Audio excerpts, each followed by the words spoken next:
warahmatullahi wabarakatuh. Perkenalkan, nama saya Zeni Kurnia dengan NIM A13123-107 dengan mata kuliah Hukum Lingkungan. Di sini saya akan menjawab beberapa soal-soal. Yang pertama, contoh konkret permasalahan lingkungan hidup yang disebabkan karena faktor teknologi dan motif ekonomi. Faktor teknologi, contohnya pencemaran lingkungan akibat limbah industri. Salah satu permasalahan yaitu pencemaran udara dan pencemaran air. Industri sekarang sudah banyak menggunakan mesin-mesin canggih dan menggunakan bahan-bahan kimia sehingga mengakibatkan limbah. Tetapi industri-industri itu tidak mengelola limbahnya dengan baik, dibuang begitu saja, sehingga mencemari sungai, juga bisa tanah dan udara. Sungai yang sudah terkenal kotor dengan limbah yaitu salah satunya Sungai Citarum yang ada di Jawa Barat. Kok bisa terkenal kotor dengan limbahnya, yaitu karena industri daerah sana tidak mengelola limbahnya dengan baik. Upaya penyelesaiannya yaitu salah satunya peningkatan pengawasan dan penegakan hukum. Apa maksudnya? Jadi di sini pemerintah harus meningkatkan pengawasannya dan menegakkan hukum untuk industri-industri yang tidak menaati peraturan lingkungan, dan memberi sanksi untuk industri-industri yang masih belum bisa menaati peraturan. Contoh lagi dengan cara pemanfaatan teknologi pengelolaan limbah, yaitu mendorong industri untuk menggunakan teknologi ramah lingkungan dalam pengelolaan limbah. Contohnya menggunakan sistem filtrasi dan daur ulang lingkungan agar lebih aman untuk lingkungan atau masyarakat. Yang kedua, motif ekonomi. Contohnya deforestasi untuk perkebunan sawit. Di Indonesia ini sangat luas sekali hutannya, tetapi sebagian besar hutannya dikonversi menjadi perkebunan sawit untuk kepentingan ekonomi. Deforestasi ini menyebabkan salah satunya yaitu berkurangnya keanekaragaman hayati, kerusakan ekosistem alami, dan perubahan iklim.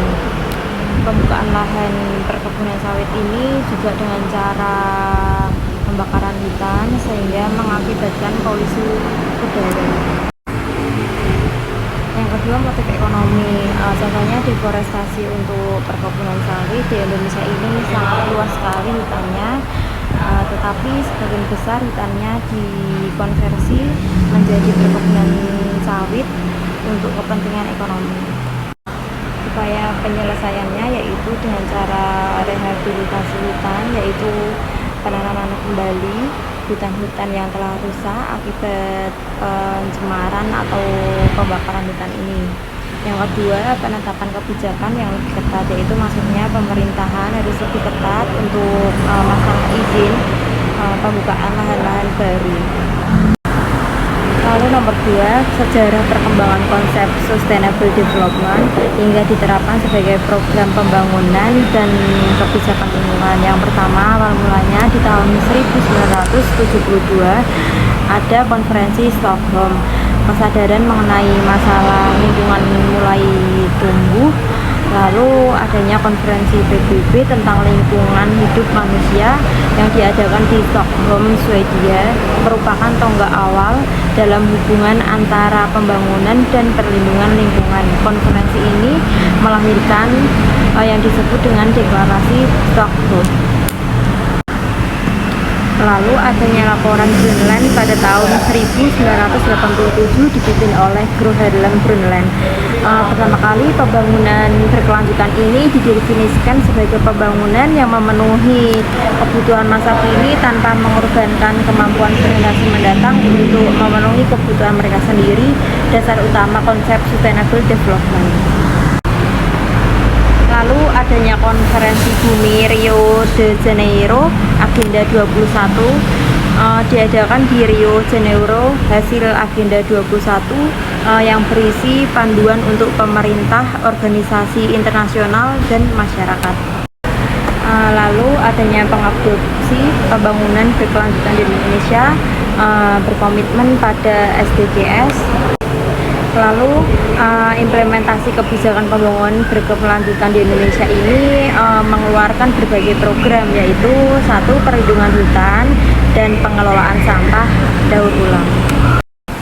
Lalu nomor 3, contoh konkret penerapan konsep sustainable development di Indonesia, yaitu dengan cara program desa mandiri energi bertujuan untuk menciptakan desa-desa yang mampu memenuhi energinya secara mandiri dengan memanfaatkan sumber daya terbarukan.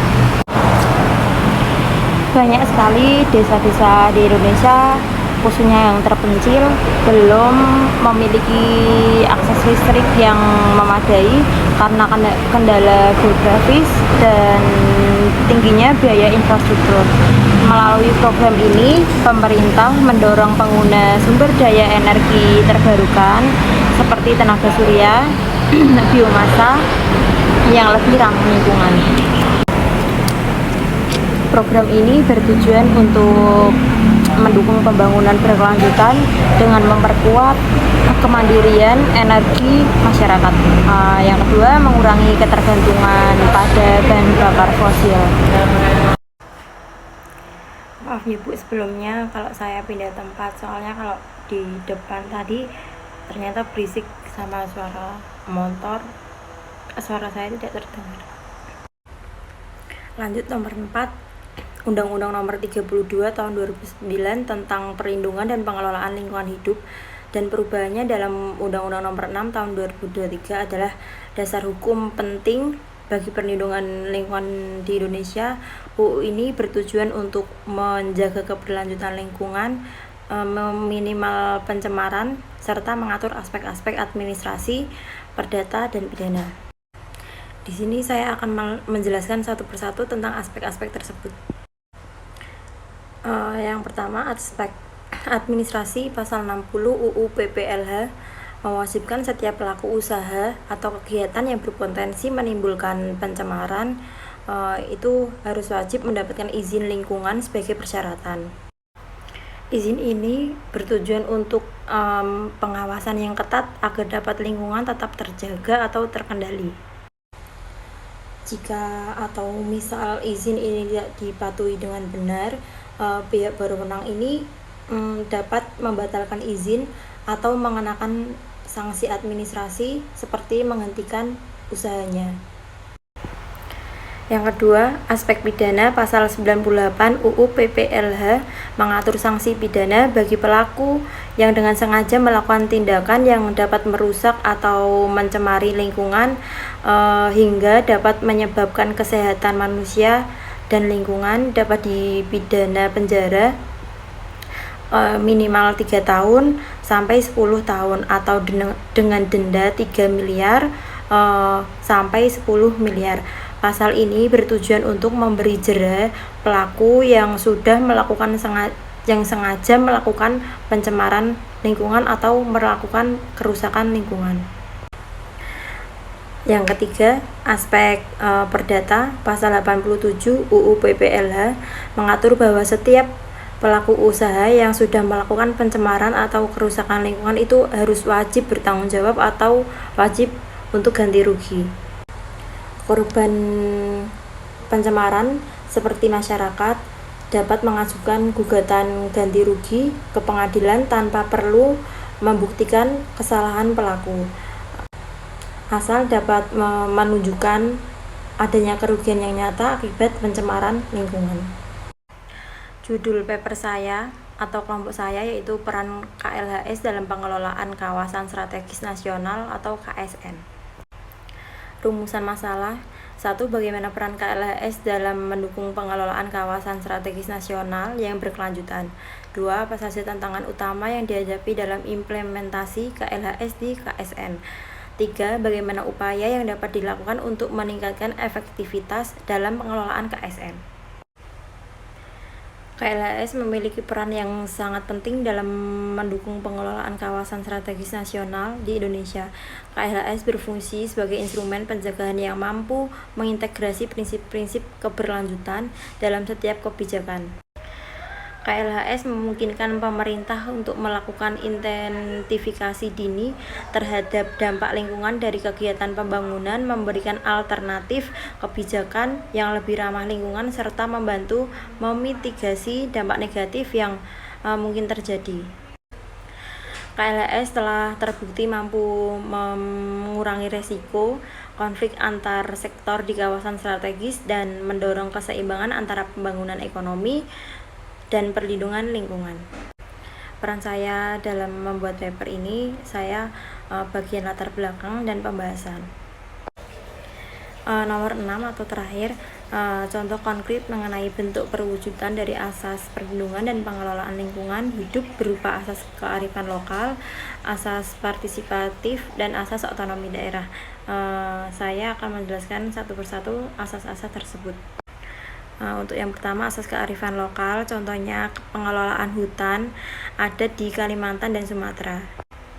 Di Sumatera memiliki pengelolaan atau sistem pengelolaan hutan yang disebut dengan tanah. Masyarakat hanya boleh memanfaatkan sumber daya hutan secara terbatas atau berkelanjutan. Jadi hanya pohon-pohon yang sudah tua aja yang boleh ditebang atau dipanen. Dengan inilah yang disebut dengan kearifan lokal. Yang kedua, asas partisipatif, contohnya musyawarah masyarakat dalam pembangunan bendungan di Jawa Barat. Pembangunan infrastruktur seperti bendungan biasanya melibatkan banyak pihak termasuk masyarakat setempat. Dalam musyawarah ini, masyarakat diberi kesempatan untuk menyampaikan aspirasi mengenai potensi dampak negatif, kompensasi lahan, serta upaya mitigasi dampak lingkungan. Pelibatan masyarakat ini yang dinamakan bentuk penerapan asas partisipatif. Yang ketiga, asas otonomi daerah, contohnya program konservasi terumbu karang oleh pemerintah daerah di Bali. Pemerintah daerah Bali meluncurkan program konservasi terumbu karang untuk menjaga keberlanjutan ekosistem laut, mengatur batasan bagi aktivitas pariwisata yang berpotensi merusak terumbu karang seperti menyelam di area tertentu, penggunaan peralatan yang aman untuk lingkungan, memberikan edukasi ke wisata juga untuk pentingnya menjaga kelestarian laut. Inilah yang dinamakan dengan wujud asas otonomi daerah karena kebijakan dan program yang diambil berdasarkan kebutuhan potensi lingkungan di daerah yang merupakan bagian kewenangan dan pengelolaan sumber daya alam.